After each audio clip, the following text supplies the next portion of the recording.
Chapter 6 Ram-Navami Festival and Masjid repairs. In this chapter, we'll read further about efficacy of the touch of the Guru's hand, Ram-Navami Festival, its origin, transformation, repairs of the Masjid. Before describing Ram-Navami Festival and Masjid repairs, the author makes some preliminary remarks about Sadguru as follows. Efficacy of the touch of the Guru's hand. When Sadguru is the helmsman, he is sure to carry us safely and easily beyond the worldly ocean. The word Sadguru brings to mind Sai Baba, the perfect master. He appears to me as if standing before me and applying wuddhi to my forehead and placing his hand on the blessings of my head. Then joy fills my heart and love overflows my eyes. Wonderful is the power of the touch of Guru's hand. The subtle body which cannot be burnt by the gross fire is destroyed by the mere touch of the Guru's hand, and the sins of my many past births are cleaned and washed away. Even the speech of those who feel agitated when they hear religious and godly talks attain calmness. The sight of Sai Baba's handsome form chokes our throat with joy, makes the eyes overflow with tears, and overwhelms the heart with emotions. It awakens in us, I am He, Brahma consciousness, manifests the joy of self-realization, and dissolving the distinction of I and Thou, makes us one with Supreme. When I begin to read scriptures, at every step I am reminded of my Sadguru Sai Baba, who assumes the form of Rama or Krishna and makes me listen to his life. For instance, when I sit to listen to Bhagavat, Sai becomes Krishna from top to toe, and I think he sings the Bhagavat or Uddhav Gita for the welfare of the devotees. When I myself start to write anything, I cannot compose a few words or sentences, but when he on his own accord makes me write, I go on writing, and there is no end to it.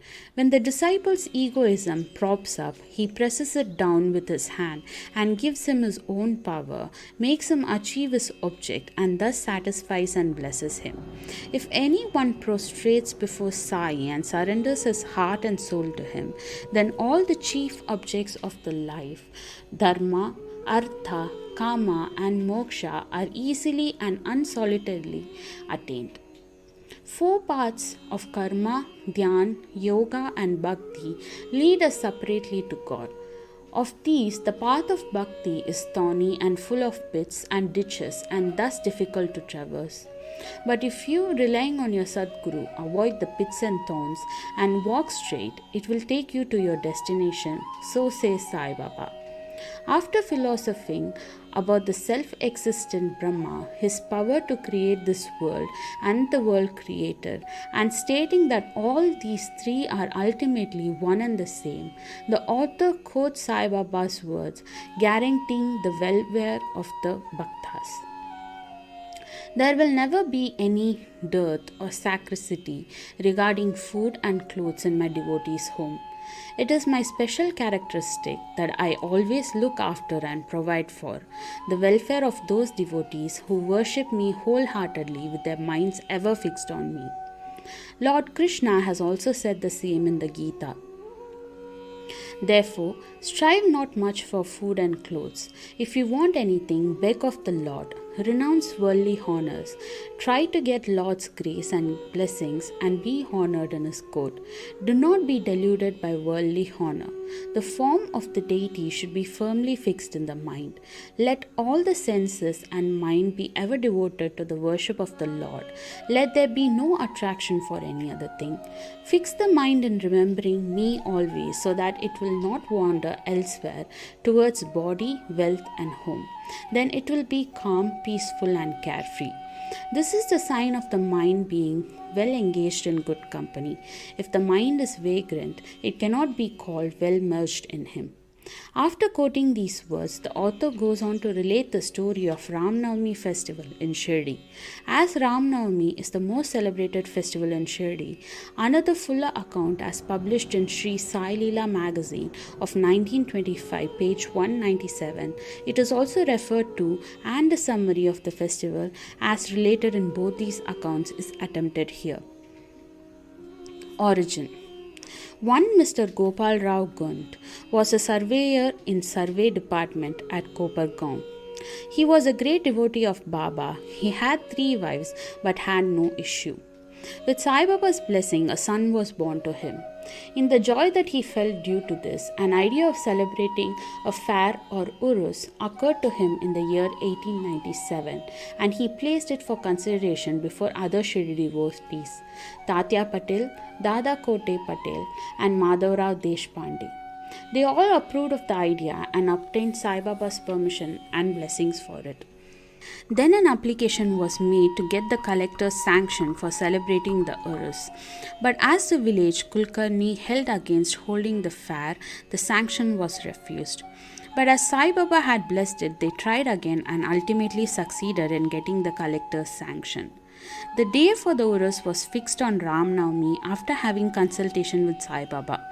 It seems he had some purpose behind this, the unification of the 2 festivals, the Urus and the Ram-Navami, and the unification of the 2 communities, the Hindus and the Mohammedans. As future events show, this end or object was duly achieved. Though the permission was obtained, but other difficulties cropped up. Shirdi was a village and there was scarcity of water. There were 2 wells in the village. The one is used dried up soon and the water from the second was brackish. This brackish water was turned into sweet water by Sai Baba by putting flowers into it. As the water of this well was insufficient, so Tatya Patel had to arrange to get water from outside. Temporary shops were to be constructed and wrestling bouts arranged. Gopal Rao Gund had a friend by name Damu Anna Khasar of Ahmedanagar. He also was similarly unhappy in the matter of progeny, though he had 2 wives. He too was blessed by Sai Baba with sons, and Mr. Gund prevailed upon his friend to prepare and supply 1 flag for the procession of the fair. He also succeeded in inducing Mr. Nana Sahib Nimonkar to supply another flag. Both these flags were taken in procession through the village and finally fixed at the 2 corners of the Masjid, which is called by Sai Baba as Dwarkamai. This is being done even now. The Sandal Procession. There was another procession which was started in this fair. The idea of sandal procession originated with one Mr. Amir Shakhar Dalal, a Mohammedan Bhakta from Korla. This procession is held in honor of great Muslim saints. Sandal, that is chandan paste, and scrapings are put in a thali with incense burning before them and carried in procession to the accompaniment of band and music through the village, and then after returning to the masjid, the contents of the dishes are thrown on the nimbar and walls of the masjid by his hand. This work was managed by Mr. Amir Shakhar for the first 3 years and then afterwards by his wife. So on the same day, the 2 processions, the flags by the Hindus and the sandal by the Muslims, went on side by side and still going on without any problem. Arrangement. This day was very dear and sacred to the devotees of Sai Baba. Most of them turned up for the occasion and took part in the management of the fair. Tatya Kote Patel looked to all outward affairs while the internal management was entirely left to Radhakrishna Mai, a devotee of Baba. Her residence was full of guests on the occasion and she had to look after their needs and also arrange for all the paraphernalia of the fair. Another work which she willingly did was to clean and whitewash the entire masjid, its walls and floor, which were blackened and were full of soot on account of the perpetual duni of Sai Baba. This she did during the night when Sai Baba had gone to sleep every alternate night in the Chavdi. She had to take out all the things, including the duni, and after thorough cleaning and whitewashing, replace them as they were before. Feeding the poor, which was so dear to Sai Baba, was also an important item in the fair. For this purpose, cooking on a grand scale and preparing various sweet dishes was done in Radhakrishna Mai's lodging, and various rich and wealthy devotees took a leading part in this. Transformation of Urus into Ram-Navami Festival. Things were going on in this way and the fair was gradually increasing in importance till 1912 when a change took place. That year, one devotee, Mr. Krishna Rao Jogeshwar Bisham, came for the fair with Dada Sahib Kaparde of Amravati and was staying in the Dikshit Vada. While he was lying in the veranda and while Mr. Lakshman Rao alias Kaka Mahajani was going with puja materials to the masjid, a thought arose in his mind and he accosted the latter thus. There is some providential arrangement in the fact that the Urus or fair is celebrated in Shirdi on Ram-Navami. Ram-Navami is very dear to all the Hindus, then why not begin the Ram-Navami festival, the celebration of the birth of Sri Ram on this day here? Kaka Mahajani liked the idea and it was arranged to get Baba's permission in this matter. The main difficulty was how to secure a Haridas who would do Kirtan and sing the glories of the Lord on the occasion. But Bisham solved the difficulty by saying that his Ramakhim, the composition on Rama's birth, was ready and he would do the Kirtan himself while Kaka Mahajani should play on the harmonium. It was also arranged to get the Suntavada as prasad prepared by Radha Krishna Mai. So they immediately went to the masjid to get Baba's permission. Baba, who knew everything and aware of what was happening there, asked Mahajani as to what was going on in the vada. Being rather perturbed, Mahajani could not catch the purpose of the question and remained silent. Then Baba asked Bisham what he had to say. He explained the idea of celebrating Ram-Navami festival and asked for Baba's permission, and Baba gladly gave it. All rejoiced and made preparations for the Jayanti festival. Next day, the masjid was decorated with buntings. A cradle was supplied by Radha Krishna Mai and placed in front of Baba's seat, and the proceedings began. Bisham stood up for Kirtan and Mahajani began to play on the harmonium. Sai Baba sent a man to call Mahajani. He was hesitating to go, doubtful whether Baba would allow the festival to go or not. But when he went to Baba, the latter asked him as to what was going on and why the cradle was placed there. He answered that the Ram-Navami festival had commenced and the cradle was put out for that purpose. Then Baba took a garland from the nimber and placed it round his neck and sent another garland for Bisham. Then the Kirtan commenced. When it came to close, loud sounds of victory to Ram went up and Gulal was thrown up all around amidst band music. Everybody was overjoyed when suddenly a roar was heard. The red powder thrown promiscuously went up and somehow fell into Baba's eyes. Baba got wild and began to scold and abuse loudly. People got frightened and took to their heels. The intimate devotees who knew Baba well took these scoldings and outpourings of Baba as blessings in disguise.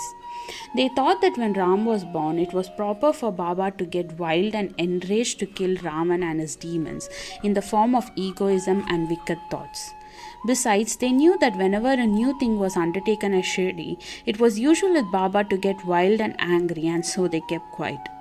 Radha Krishna Mai was rather afraid and thought that Baba might break her cradle and asked Mahajani to pull the cradle back.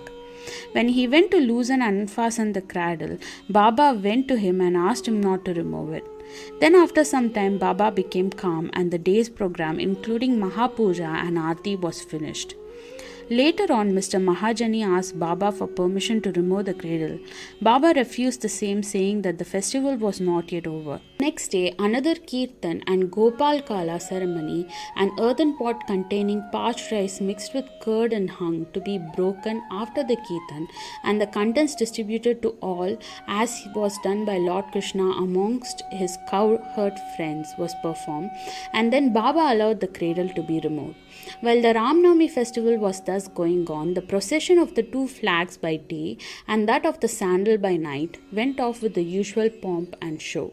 From this time onwards, the Urus of Baba was transferred into the Ram-Navami festival. From next year, 1913, the items in the program of Ram-Navami began to increase. Radha Krishna Mai started a Nam Sap day of Chaitra. For this, all devotees took part by turns and she also joined it sometimes early in the morning. As Ram-Navami festival is celebrated in many places all over the country, the difficulty of getting a Haridas was felt again. But 5 or 6 days before the festival, Mahajani incidentally met Bala Bua, who was known as modern Tukaram, and got him to do the Kirtan that year. The next year, another Balabua Satarkar of Birad Siddhakhawate district Satara could not act as Haridas in his own town as plague was prevailing there, so he came to Shirdi. With Baba's permission, which was secured through Kaka Sahib Dikshit, he did the Kirtan and was sufficiently recompensed for his labor. The difficulty of getting a new Haridas every year was finally solved from 1914 by Sai Baba as he entrusted this function to Das Kanu Maharaj permanently, and since that time he had been successfully and creditably conducting the function until now.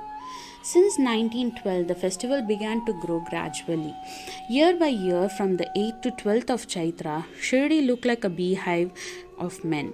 Shops began to increase, celebrated wrestlers took part in wrestling bouts, feeding of the poor was done on grander scale. Hard work and sincere efforts of Radhakrishna Mai turned Shirdi into a Sansthan.